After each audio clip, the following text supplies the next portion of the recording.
السلام عليكم ورحمة الله وبركاته. أهلا وسهلا بكم جميعا. دي أخبار الزمالك. أتمنى الفقرة تكون خفيفة على قلبكم. ادعمونا بلايك الفيديو وسبسكرايب للقناة، ومتشكر لكم جدا على دعمكم. الزمالك واصل أمس تدريباته استعدادا لمواجهة الاثنين المقبل أمام فاركو بالدوري. تواجد فيريرا في الزمالك أمس السبت تمهيدا لقيادة الميران استعدادا للقاء فاركو المقبل في مسابقة الدوري. تنتعش خزينة نادي الزمالك بأموال صفقة إمام عاشور الذي رحل عن الفريق ليمنح مردود الصفقة مسؤول النادي مرونة مالية لحل الأزمات وصرف مستحقات اللاعبين خلال الفترة المقبلة. واشترط مسؤول الزمالك الحصول على مقابل صفقة إمام عاشور على دفعة واحدة، الأمر الذي وافق عليه مسؤول النادي الدنماركي بتحويل المبالغ المادية إلى خزينة النادي بدون تقسيط. حددت لجنة المسابقات باتحاد كرة اليد برئاسة سعيد عبد المنعم 12 فبراير الجاري موعدا لمؤجلتي الزمالك مع الظهور والأهلي مع الجزيرة في دور ال16 بكأس مصر للموسم الحالي بدلا من اليوم الأحد، بعد التأجيل لإراحة اللاعبين الدوليين عقب العودة من المشاركة مع المنتخب في بطولة العالم التي أقيمت في بولندا والسويد مؤخرا. فاز الفريق الأول لكرة السلة بنادي الزمالك على نظيره فريق مصر للتأمين بنتيجة 91-61 في المباراة التي أقيمت بينهما أمس على صالة المقاولون العرب ضمن مباريات الجولة 11 لبطولة دوري السوبر. الزمالك يسافر اليوم الأحد للإسكندرية للانتظام في معسكر مغلق استعدادا لمواجهة فاركو المرتقبة غدا الاثنين. أمير مرتضى منصور تم تسجيل الصفقات الجديدة بقائمة الزمالك في الموعد القانوني وهم متواجدون على سيستم اتحاد الكرة، ولكن الأخير يرفض منح النادي الكرنيهات الخاصة بالثلاثي شابانة وناصر منسي وأحمد بالحاج كي يتسنى لهم المشاركة في المباريات. وأضاف إجراءات الزمالك سليمة في قيد اللاعبين بنسبة 100%، خاصة أنه لم تصدر عقوبة من قبل فيفا بإيقاف القيد للزمالك، والدليل على ذلك أن اللاعبين الجدد يتواجدون على سيستم الاتحاد ومكتوب بجوار الأسماء أنها معلقة لمراجعة العقود. أمير مرتضى حدث من قبل أن سجلنا حسام باولو في آخر يوم للقيد وحصلنا على كرني مشاركته في المباريات بعد عدة أيام، وأوضح أنه يعترف بوجود مديونيات لاتحاد الكرة لدى الزمالك، مشيرا إلى أنها كانت 17 مليون جنيه قبل رحيل مجلس مرتضى منصور وبعد تولي اللجان إدارة الزمالك ورحيلها ثم عودة المجلس مجددا فوجئ بأن المديونيات أصبحت 70 مليون جنيه، وأشار إلى أن المديونية الموجودة على الزمالك لدى اتحاد الكرة داخلية، موضحا أنه اجتمع بجمال علام رئيس اتحاد الكرة من قبل وتم مراجعة الأوراق وتم تخفيض مبلغ قيمته 30 مليون جنيه تقريبا.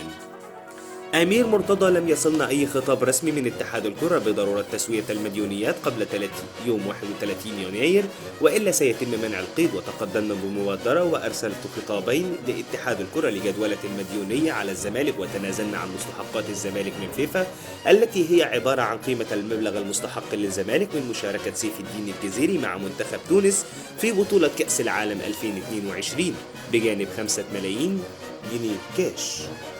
أمير مرتضى: نحن متمسكون باستمرار فيريرا، والمدرب شعر بضغوط بسبب النتائج الأخيرة وتابع عودة فيريرا لا علاقة لها بالشرط الجزائي وتواجد في ميران أمس السبت بصورة طبيعية.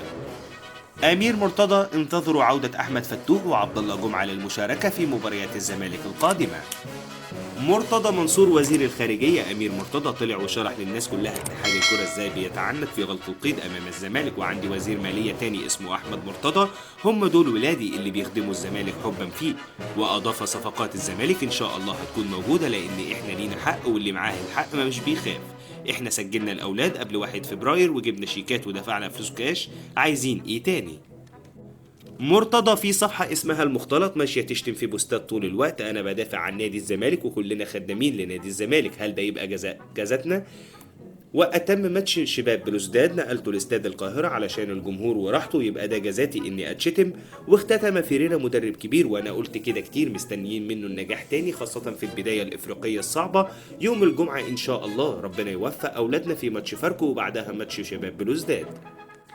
عقد أمير مرتضى جلسة مطولة مع اللاعبين في حضور فيريرا وأعضاء الجهاز أسامة نبيه وأحمد عبد المقصود وحسين ياسر المحمدي، بالإضافة لإسماعيل يوسف مدير الكرة، وذلك على هامش الميران أمس، ورحب بعودة فيريرا لقيادة التدريبات استعدادا للفترة المقبلة، كما رحب به إسماعيل يوسف وكل من أسامة نبيه وأحمد عبد المقصود وحسين ياسر المحمدي بالمدرب البرتغالي، وتحدث مع اللاعبين في العديد من الأمور الخاصة بالاستعداد للفترة المقبلة وأهميتها في مشوار الزمالك في كافة البطولات، وطالبهم بالتركيز وبذل أقصى جهد.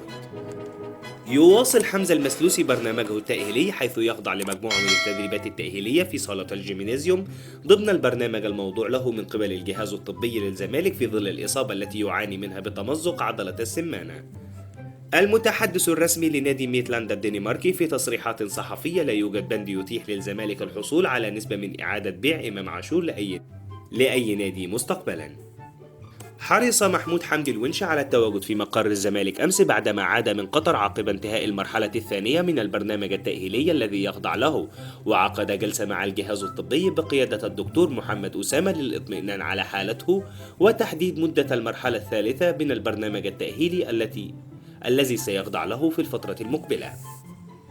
مهيب عبد الهادي: لكي يتمكن الزمالك من قيد لاعبيه الجدد كان يجب عليه دفع رسوم تسجيل تصل إلى 2 مليون و800 ألف جنيه، بالإضافة إلى جزء من المديونية القديمة، وهذا لم يحدث، وتابع إجمالي مديونيات الزمالك لدى اتحاد الكرة 69 مليون جنيه. حتى لو نادي الزمالك سدد كل هذه المديونيات لن يقيد اللاعبين أيضا. وأكمل هذه معلومة رسمية من داخل اتحاد الكرة المصري: الزمالك دفع لشراء صفقاته الجديدة لكنه لم يدفع لاتحاد الكرة. مهيب عبد الهادي: اتحاد الكرة طلب من نادي الزمالك دفع أي جزء من المديونية القديمة، وهناك 28 مليون جنيه دفعها الزمالك من خلال شيكات لكن لم يحصل عليها الاتحاد بسبب الحجز على أرصدة الفريق ليتم ردها إلى الجبلاية. وأتم الزمالك كان يحتاج لدفع مبلغ لا يقل عن 5 ملايين جنيه كاش، لأن اتحاد الكرة طلب من جميع الأندية تسوية المديونية منذ يوم 3 يناير، وتم استثناء نادي أو 2 في الدوري الممتاز من المديونيات القديمة لكنها دفع الجديد، وهذا قرار مجلس إدارة الاتحاد المصري لكرة القدم. كشف مصدر بالاتحاد المصري لكرة القدم عن موقفهم بشأن قيد صفقات الزمالك، وأكد أن اتحاد الكرة أبلغ الدكتور أشرف صبحي وزير الشباب والرياضة بشكل نهائي برفضهم قيد صفقات الزمالك، وأن الأمر محسوم لهم. وأوضح أن الاتحاد أبلغ وزير الرياضة بشكل واضح بأن الزمالك حتى لو دفع قيمة المديونية كاملة والتي تصل إلى 70 مليون جنيه فلن يتم قيد الصفقات، وشدد على أن اتحاد الكرة منح الزمالك حرية الاختيار ما بين قبول الأمر الواقع وما بين تقديم شكوى للاتحاد الدولي لكرة القدم ضد الزمالك. كتب مهيب عبد الهادي عبر تويتر: في حالة تسجيل لاعبي الزمالك سيكون في تحرك قوي جدا من النادي الأهلي، دي معلومة. بس كده، هي دي كل الأخبار اللي كانت معنا النهارده عن نادي الزمالك. اتمنى الفقرة تكون خفيفة على قلبكم. ادعمونا بلايك الفيديو وسبسكرايب للقناة، ومتشكر لكم جدا على دعمكم. لو عندكم أي ملحوظة سيبوها لنا في التعليقات.